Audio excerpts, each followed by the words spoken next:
Aratona vola miranty tetika asan'ny filoam-pirenena entina ampandraosan'ny firenena ny basy toliara.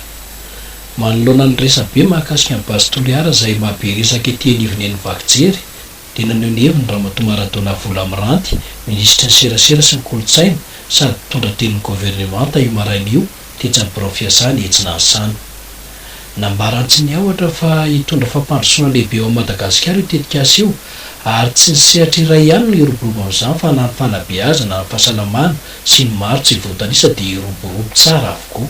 Tsy lainga inina ely ataon'ny mpanohitra ny fampandrosoana ireny hitantsika inina zaraina eny amin'ny fiarahamonina ireny, fa raha mahakasika ity tetikasa basy toliara ity kosa dia tena hitondra fampandrosoana ho an'ny firenena malagasy iray manontolo. Nanao antsoavy moa ity farana navoaka malagasy mba ho toy sy malina trano noho ny afitsika ireo mpanakorotana ankehitriny. Ny azo ambara dia ny vanim-potoana amin'izao mihitsy no isan'ny hoe tsara asiana resaka amin'izay. Voalohany indrindra aloha dia tatoato dia misy olona manohatra foana ny tetikasa goavana ataon'ny fitondram-panjakana. Izay indrindra ary isan'izay miditra amin'ity basy toliara ity tsika. Izay tetikasa ataon'Andriamatoa filoham-pirenena Andry Rajoelina hoentina hampandrosoana ny Madagasikara dia mijoro hatrany misy olona mijoro ny mpanohitra mba tsy hahatanteraka an'izany tetikasa goavana zany mba tsy hisian'ny fampandrosoana eto amin'ny tany sy ny firenena fa mikatsaka an'ity manokana.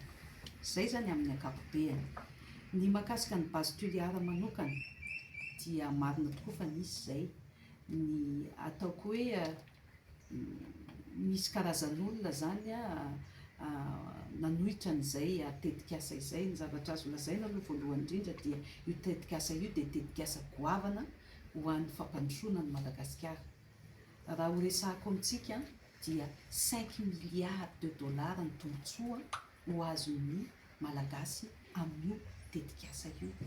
Izany hoe raha izany vola izany no tonga eto Madagasikara dia mazava ho azy fa hisy ny fotodrafitrasa, hisy ny fanatsarana ny fiampiainana malagasy manomboka any amin'ny toerana isian'ny tetikasa izay voalohany hisitraka an'izany tetikasa izany. Ary tsy nisehatra ray ihany no ho voaroborobo amin'izay sy androso fa ny seha-piariana rehetra eto Madagasikara dia iroborobo na ny fahasalamana, na ny fampianarana, na ny famorona nasa ary indrindra fampandrosoana ray manontolo. Eto zany tsika dia raha miresaka ny tetikasa basy toliara dia tsy ho an'ny Madagasikara ray manontolo ny fampandrosoana sy ny tombotsoa ho azo.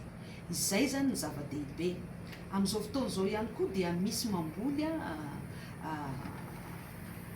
vaovao tsy marina mahakasika ny hoe fanadihadiana sy ny fiantraikan'ny tetikasa amin'ny lafiny ara-tontolo iainana sy ny ara-pahasalamana. Io tetikasa io rehefa natao dia nisy ny dingana maro ary isan'izany ny resaka fanadihadiana amin'ny lafiny ara-pahasalamana ho an'ny rehetra voakasika mivantana na ny tsy mivakasika mivantana. Eo ihany koa ny resaka ara-tontolo iainana. Misy moa dia nilaza fa hoe ho potika hisy lavaka be eo amoron'ny ranomasina nefa io tetikasa io dia 1 kilometatra maro lavitry ny motsiraka.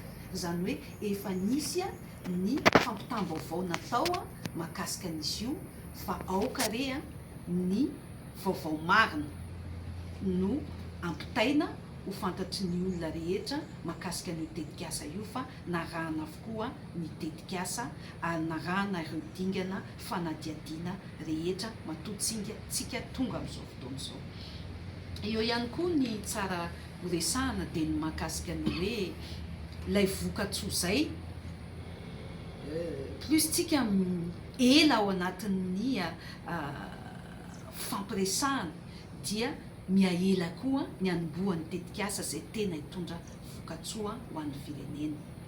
Ny mpitondra tenin'ny governemanta izay ny tenako eto dia manome toky ny vahoaka tsirairay fa tetikasa tena iankina ny fiaim-piainantsika izy io.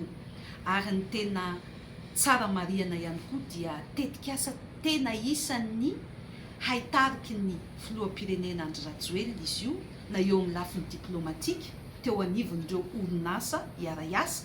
Ny Energie Fuel moa no orinasa mifampiraraha amin'ny malagasy amin'ity tetikasa toliara base toliara ity.